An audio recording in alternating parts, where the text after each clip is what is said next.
Hi guys, welcome to the channel. In today's episode, we're doing something special. We've got Supercoach with DR on the channel, and we're going to do some hot takes for 2023.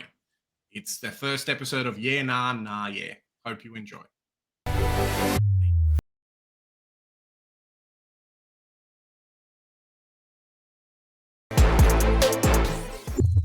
DR, mate, thanks for coming on. Thank you very much for having me, mate. Apologies if the voice is a little bit croaky. Been battling a bit of a chest infection, but we're apt to be on with you guys and looking forward to these questions sent in by the community. Yeah, I can't wait. Should be lots of fun today. Something a bit different. Hopefully it doesn't get too confusing for us, but if it does, we'll take 5 minutes and then start again. So no big deal. No, I love it. I love it how we've already started things off and Big J's already done a nah, yeah. Right off the bat, I'm already keeping track. Mate, this is not your time to do it. DR's the one that's got to do it. But no, we're really excited to have you on. You haven't read the questions. You haven't seen the questions. These are going to be live, raw. Looking forward to it. Absolutely, mate. Absolutely. We're going to start with some Supercoach questions, and at the end, we've got some general AFL stuff. So, yeah, just keep you informed that way. All right, I guess we'll start off with the first one.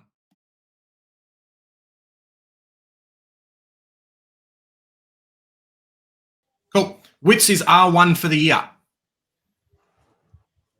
Nah, yeah. I think on Jared Witts. Look, it's going to be really, really tight, but we know there are a few question marks on some of the top price rucks. The only thing that separates Witts and Darcy for me is the fact that Witts is the clear number one ruck at the Suns. We know that he's going to get bulk time. I'm not too worried about Darcy's time, but with Jackson there, that just pushes Witts over the line for me, I think, boys. Fair enough. Yep, I agree. I got Witts as R1 for myself. Gorn gets DPP come round 6. No, yeah. I'm actually planning for this. So I hope that the big man does look phenomenal up forward at times last week. So I just can't see with Grundy in the side with the ruck split that they'll get that he doesn't get DPP. If it's not round 6, I definitely think it'll be in the next round of DPP. So I'm going with yes on that one, boys. Nice. You got the next one, Joe? English players for the whole season? Yeah, nah. I can't trust him, man. Massive ceiling. And look, it was in my first couple of preseason sides, but after niggle upon niggle, I can't see him playing 23 rounds. So no for me on that one. Okay. Darcy gets 75% ruck time. Jackson 25. Nah, yeah.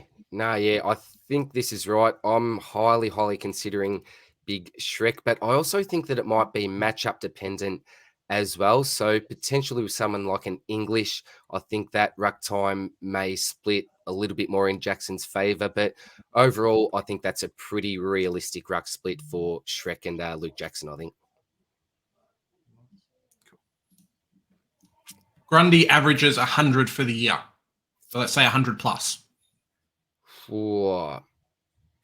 Yeah, nah. Look what he did in the preseason game. Scored 80, kicked 3 goals. Look really good. Look, what's he going to have to do to actually score 100?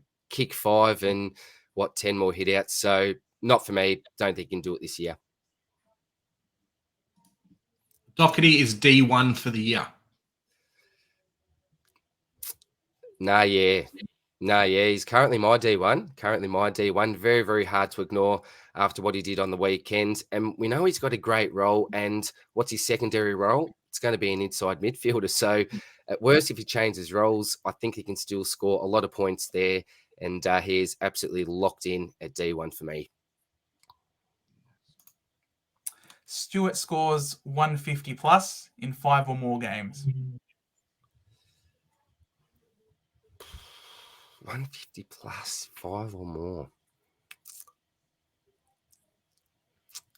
Yeah, nah.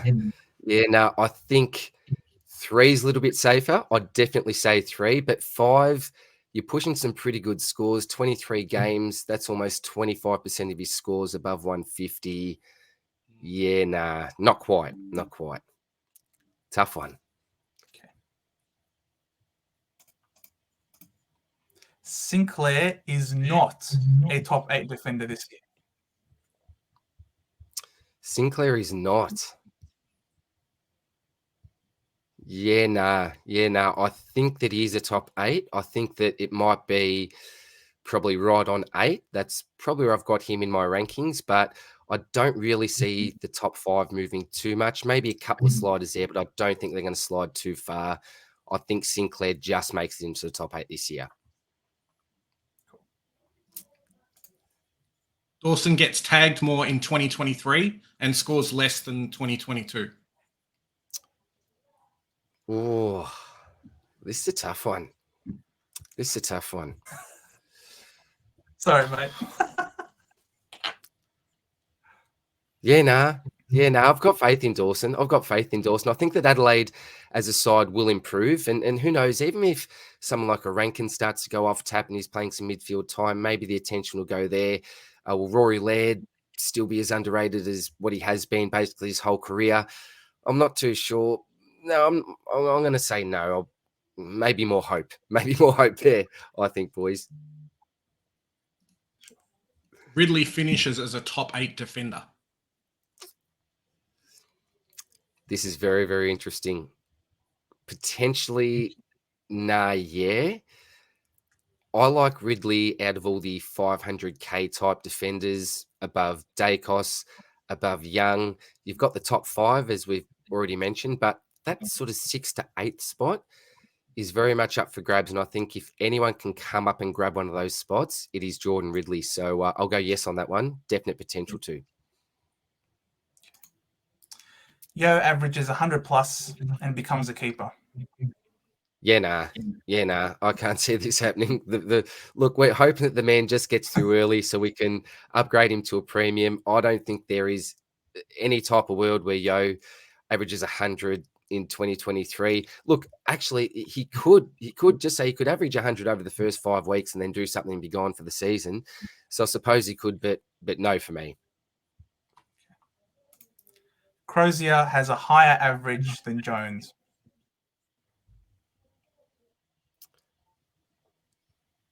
Nah, yeah. But in saying that, I think Jones's job security is much better. But I think in the role that Crozier could come into play, could involve some kick-ins, does get a fair bit of the pill, looked okay before he got injured. So, yeah, it's a very tight one. But, yeah, more Crozier due to role, I think it could be a possibility. But for a season, Jones, I'd go.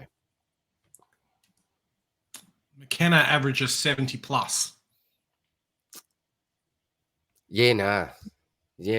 I don't currently have him in my side at the moment. I think he's definitely a sub-risk. I think he's a little bit rusty. I think as the season progresses, he'll warm up, but skills at the moment, I just don't think that he's right up to the pace at this stage. So I think he'll go maybe low 60s. Interesting. Okay. Constable averages 70 plus for the year. Oh, tight one. I'm going to say, nah, yeah. I'll say 71. It's very close. I'll say 71, 70 plus. I don't know about a 75 plus, but let's just go with a 71. I think he can do that. Laird is M1 for the year. Nah, yeah. Easiest question so far. This bloke is an absolute beast. He has not left my side all preseason.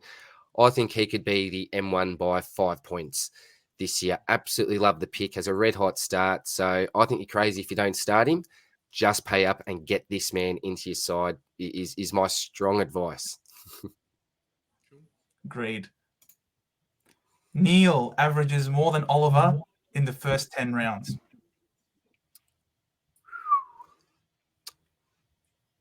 Nah, yeah.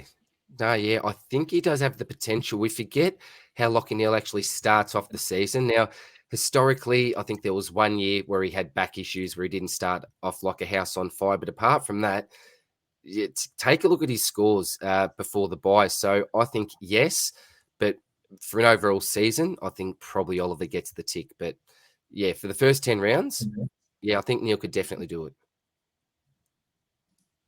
McRae outscores Bont in 2023. Yeah, nah. I think Bont's the main man there. Look, with McRae, we've still got a few question marks on role at this stage. I think he's a pretty safe pick, but Bont for me, along with Josh Dunkley, is my Brownlow prediction for this year. I think the man is that good. We saw in the Pracky games that he's not really needed up forward as well. He can do so much damage just with a 20 disposal game, this bloke. So, no, I think Bont will outscore McRae this year. Green averages more than Cripps. So that's Tom Green from GWS. Oh, can I sit on the fence? Oh, no. Jeepers, that Green Cripps. I'll try to take my bias out and say, yeah, nah. I think Cripper is a more proven scorer. I think that even though he's had durability issues before, yeah, I'm hoping for a lot from Tom Green. He's in my side, but I think if you're comparing Tom Green with someone like a Paddy Cripps, realistically, I'd have Cripper just in front, I think. Okay. Will Brodie averages more than Andy Brayshaw. Oh, interesting. Look, I'll probably play it safe and say, yeah, nah. Brayshaw was the MVP last year. I suppose with Jay coming into the side, does that mean that Brayshaw plays more of an outside game? I'm not too sure. I think with Will Brodie's time on ground, that may even get a little bit lower, a little bit dicier with someone like an O'Meara coming in, whereas Brayshaw, I think, can run out games a little bit better. So I'll go with Andy B on this one. Okay. Josh Kelly finishes at the top 8 mid. Oh, Spills was trying to convince me on this just today, actually. Yeah, nah. Something happened to him. It's so tempting. But I've been burnt twice now, and I'm not going back to the jelly well. The aeroplane jelly can just fly away from me this year. I'm not doing it. So yeah, nah. Still averages 115 plus. 115 compared to what he's done. I think maybe 115 is probably where his ceiling lies this year. The plus, let's say 116 maybe. Very, very tight, this one. But I don't see him going 120 plus again. But 115, I think, is pretty realistic, I think, from Jack. Callahan scores more than Warple in 2023. Yeah, nah. I think that wing role that Callahan's going to have this season just won't outweigh the role that Warple will have as that inside type mid. I think that a lot of things went right for Callahan during that game. I still think he could be a very solid pick, make the 150K. But if we're talking about role, we've seen Warple do it for a couple of seasons prior. Not elite numbers, but good enough to suggest for me that Warple will just be in front of Callahan this year. But could be wrong. Very tough one. Ashcroft averages 90 plus for the year.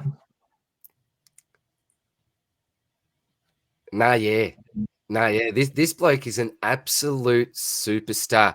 There were lots of people that had questions about selecting him early on in the preseason. I said, doesn't matter about role, whatever. This bloke will accumulate the football. He will smash it out. He's our fourth cog. He's our next man in the midfield outside of Neil, McCluggage and Dunkley. So he's certainly got the potential, even playing up forwards.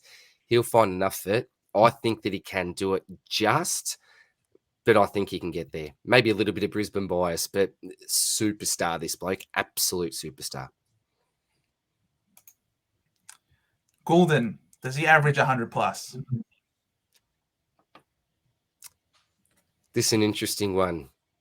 Yeah, nah. On Errol Goulden. I think that the issue with Goulden will be that he'll be one of the prime tag targets at Sydney. After his big game, the whole competition knows about it. Look at his ownership in Supercoach. We all know about it, so opposition teams are going to know about it. We saw it in his first year of football, in the first, 5-6 rounds. So I think he's going to get basically right on 100, but will he push 100 plus? A lot of things will go right. It could certainly happen. But, yeah, a little bit of an early reveal. I'm not starting with him at this stage. Bit controversial, but I was about to ask, so that's cool. not at this stage. But, yeah, when the team reveal comes out, I do have a fair bit of reasoning and backing I feel behind not starting him anyway. Taranto finishes as a top 3 forward for the year. Yeah, nah. I think that you've definitely got Dunkley there. And then I look probably ahead to some of the potential DPPs. I think Petrarca has a very good chance of making his way into the forward line. And so I'll definitely have him at number 2. I think Gawn has a big chance of gaining DPP as well. We know what he can do if he gets off the chain. You've got other players like Rosie, possibly a cog. So I think with the potential addition of some other players into that forward line, I'm going to go with no. He'll be very close, though. Very close. Is McCluggage a top 10 mid? I wish I could say yes, but it's nah. Yeah, you look at the Brisbane midfield, you've got Dunkley and Neil there as well. They will want to rotate that next spot, and you've got McCluggage, Ashcroft, Bailey, lots of other blokes that can run through there. So I think he'll spend a little bit more time on the outside, which always hurts your Supercoach score. Who else are you going to have ahead of Took, Oliver? There's so many other blokes that could potentially be in the top 10. I just think it's a little bit too much of a stretch this year. But love him as a player. Does Libba become a keeper? You can have the next one. Definitely has the opportunity. I'll go, nah, yeah. But a lot's got to work out for the pick. A lot's got to work for Tom Liberatore, I think. But I think if you look at the fact that Josh Dunkley's now out of the side, if you look at who that really affects out of the Dogs midfield, it's probably someone like a Libba. I think that Bont's in there more due to the forward setup they've got now, but Dunkley out, I think that Libba probably benefits from that. And yeah, the little man can do a fair bit of damage. Massive pod, but don't mind it. Rosie does not score 110 2 weeks in a row. Yeah, nah. He's got to. Absolutely, he's got to score 110 2 weeks in a row. No, I'm selecting him. So no, disagree with that. He will score 110 2 weeks in a row. I'd go close to guaranteeing that. Hot take. I'll guarantee you that he'll go 110 2 weeks in a row. Absolutely guarantee you right now. Nice. Okay. Bruin ends up a dud pick. Well, I've got him, so I'm going to go. Nah. Nah. I'm hoping he doesn't. There's certainly the potential, but I think we were chatting quickly off air before. I think that there's potential for him to be a pretty solid selection this year. But yeah, ask me when team sheets come out, and I'll be able to give you a better answer on that one. Flanders averages 25 disposals and a goal a game. Yeah, nah. I think that's some pretty elite numbers for a half forward. You know, you're talking absolute all Australian quality, I think there. 25 disposals, a goal a game. That is asking for a lot. I couldn't go that far. Maybe a goal and closer to the 20 mark, I think would be more realistic. But 25 and a goal, I'm going, yeah, nah. Over 3 primo mids get forward DPP this year. So guys that you'd be selecting almost in your midfield and then grabbing forward status, like Parker. 3 primo mids to get it. Quickly off the top of my head, I'm going to say, yeah, nah. I mentioned Christian Petrarca. Do you count someone like a Baz as a primo mid? Off the top of my head, I can't see too many other primo mids playing too much time forward at this stage. I could be missing someone, but on the spot, it's a tough one. But I'm going to go, yeah, nah, at this stage. What about 3 primo rucks? Do they get forward DPP? Grundy, Gawn. Who else is going to play forward in that split? I don't think Shrek will get enough. Primo. I'm going to say, yeah, nah. Yeah, nah. I think two might, I think Grundy and Gorn.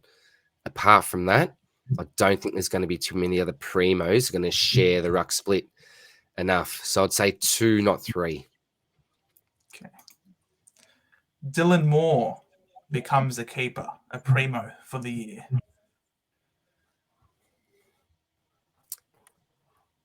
Yeah, nah. Yeah, nah. I think there's too many other blokes that have a really solid midfield role. And particularly other blokes that may get potential DPP, at least 2 of those blokes. So I think he just misses out on the top 8. I think he'll be floating around the top 10 mark, Dylan Moore. So you look, that could be good enough. Could be good enough. If top 10's good enough for you as a keeper, then potentially, but probably not for me. So we're kind of hitting the AFL questions now. So Supercoach is over. All right, here we go. Some tough ones so Collingwood far. missed the top 8.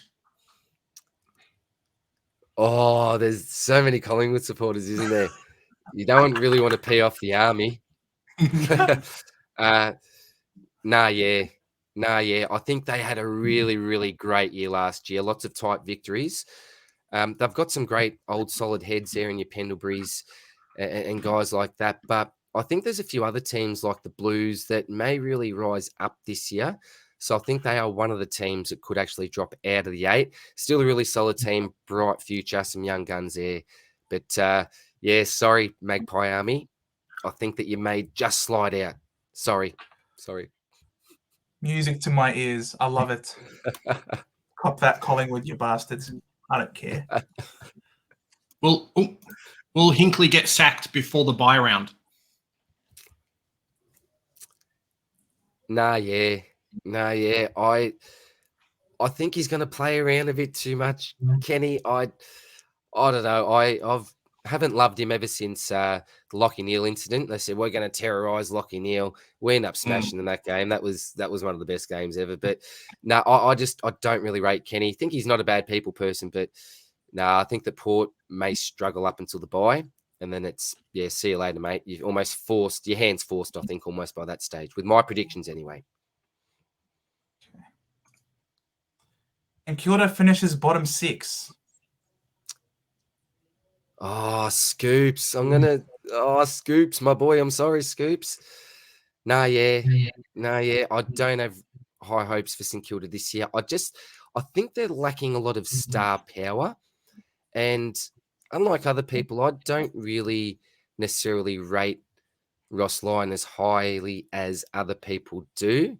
That's not to say he's not a great coach, and I think he'll do well. But yeah, I don't see where a lot of the improvement comes from.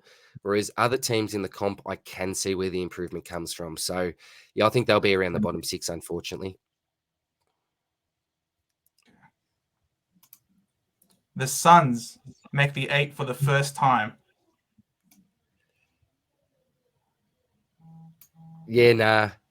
I think I've got them 9th at the moment.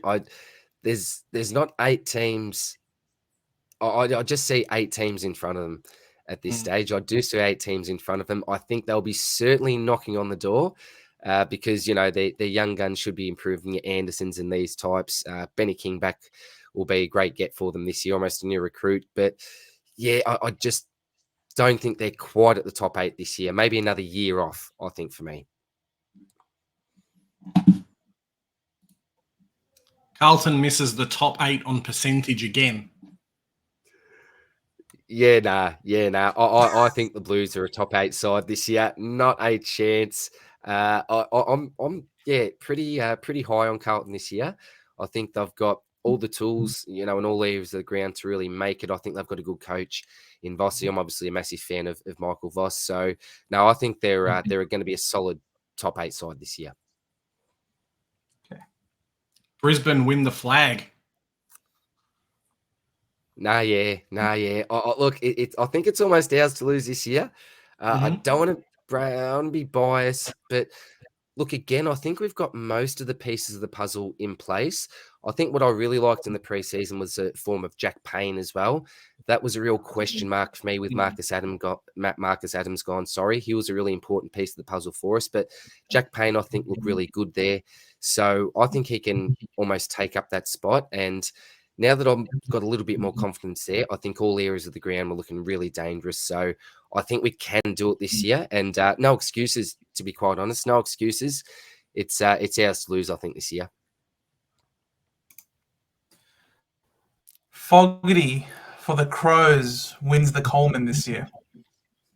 Yeah, nah, no way. Could he? Fogarty? Look, he's set the world on fire, hasn't he, in the preseason? Looking really, really good. But Coleman, it's a big ask. You've still got Tex down there, I think, which will be one of the major targets. So, look, not for me. I think it's going a little bit too far, but certainly I think that he could have a breakout season. Essendon finish higher than North Melbourne. Oh, blokes, you put this one in, haven't you? Who am I going to piss off here? So it's Essendon finish higher. I'm going to say, hang on. So Essendon will. I've mixed up me. I've frazzled here all of a sudden, boys. I'm frazzled. Like, which one of the podcast hosts am I going to go against here? But Essendon finish higher. I say, nah, yeah. I think that, look, Clarko is going to do some brilliant things this year. But at the end of the day, North are still a pretty young side. They will be a much better side than what they were last year. But I think that Essendon, I don't think that they're going to do magnificent things this year, but I think they'll do enough to finish ahead of the Roos this year. Sorry, Big J. I love the Roos as a side, but That's okay. I think they may just have you, mate. Just. If it's like 10th and 9th on the ladder, that's all right, Exactly right. There you go.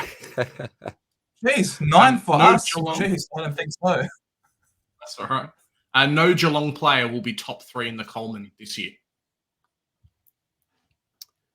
Whoa, when does is Cameron? Do you know if Cameron's available round 1? I know him and Hawkins are like 50-50. Oh, 50. Do you know, I'll still go. Yeah, nah. I think he's one of the best players in the comp, Jeremy Cameron. I think that Geelong is still a super good side. I did say I think we'll win the flag, but they're certainly in very, very high calculations as well. And he'll get enough for the ball.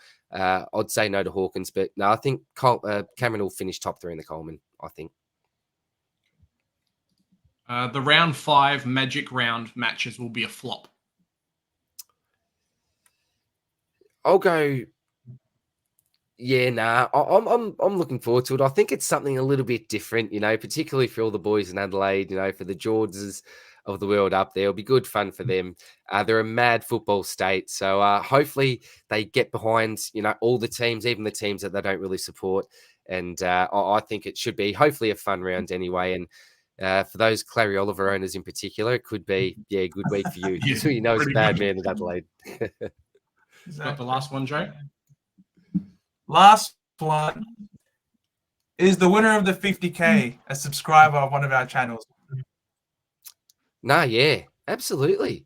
Absolutely. We know that we get all the info here at the centre bounce. So I'd almost close to lock that one in, boys. I'll tell you what, if you love Supercoach, you've got to be involved in channels like this. We're saying that there's so many great content creators coming up, particularly this year, that have just absolutely shot up the rankings, and for good reason as well. So, yeah, I really, really hope, and I do think that one of the subscribers will absolutely take home the 50K this year. And wouldn't that be absolutely fantastic as well if someone that we know in the community took home the big one? That'd be fantastic. I guess, DR, thanks for coming on. Hopefully we didn't confuse you too much with the hot takes today. We'll have to have you on for another set, maybe middle of the year. We'll see how we go. Do you want to just let everyone know what you've got coming up? Like for the rest of the preseason and kind of what your plans are for the season, content-wise. Yeah, well, look, firstly, thanks very much again for having me on, boys. Hopefully, again, I wasn't a bit croaky there. I did get a little bit confused with the nah. Before we actually came on air, I was practicing the nah, and I was absolutely butchering it. So I think I actually did all right in the end. I may have butchered a couple, but I said it was like I was speaking a foreign language at the start. But yeah, just been super busy lately. Really lucky to be involved with Channel 7 and the Herald Sun on Sunrise, the Channel 7 News. That was just a fantastic experience for myself and the students there. So that's been much appreciated. In regards to content, well, still need to upload my team preview or my final team reveal for this year. So that should be exciting. Probably do that tomorrow. I'm getting involved with Janeth for a strategy pod. We'll be doing a team reveal for him as well. I'll be doing a quick line by line, some 50-50 type player polls. So a fair bit to squeeze in. Also doing an AFL YouTubers live draft tomorrow night as well, which should be a lot of good fun. And a couple of collabs with Supercoach Insider, which would be great. So as you can tell, a lot to fit in before next Thursday, boys. But really looking forward to it. And thanks again. It's always great to catch up with you blokes and talk AFL and Supercoach in general, legends. Yeah. And you're keeping on with your stock market videos like during the season? Oh, absolutely, mate. Absolutely. So obviously the round reviews each week, but the stock market's probably the video that most people look forward to on my channel anyway. So always looking to make them bigger and better each year. A couple of new features this year, a couple of new symbols as well. Big shout out to AFL Doodles on Twitter. He's done a magnificent job for me, done some custom symbols I'll be using as well. And for example, the Peanut Laddams, there's a special one for him this year. I think he deserves that. So, always looking forward to the Stocky Boys and doing the regular sort of stuff, as well as the Supercoach Swordplay podcast as well. Forgot to mention that. So doing that with Spills, and I think Shorty from Shorty Supercoach is going to be a regular on that, as well as Janeth and Frio Tragic. And would love to have you boys on as a guest one week as well. So I'll tell you what, there's a lot going on, isn't there, boys? But very much looking forward to it. Absolutely pumping it out. Everyone who's watching this, I'm sure everyone who's watching this is already subscribed to your channel, but if you have been living under a rock, you don't know who this great man is in relation to his channel, you gotta head over to Supercoach with DR. The link will be in the description below. You've done awesome today, DR. Loved your reactions. And the most important thing is you have us higher than North Melbourne. So it was all good. It was perfectly understandable. This was an A1 awesome episode, man. We love having you on. Thank you very much, boys. Anytime. Absolutely loved it. Hey guys, remember we've got our Supercoach group where you guys can win some amazing prizes. Got a jersey, we've got some tickets to a game, and then a store voucher as well up for grabs. We'll put the information for that in the description below, alongside DR's like social links and things like that. Yeah. And remember, guys and girls, here at the Centre Bounce, we do the hard work so that you don't have to.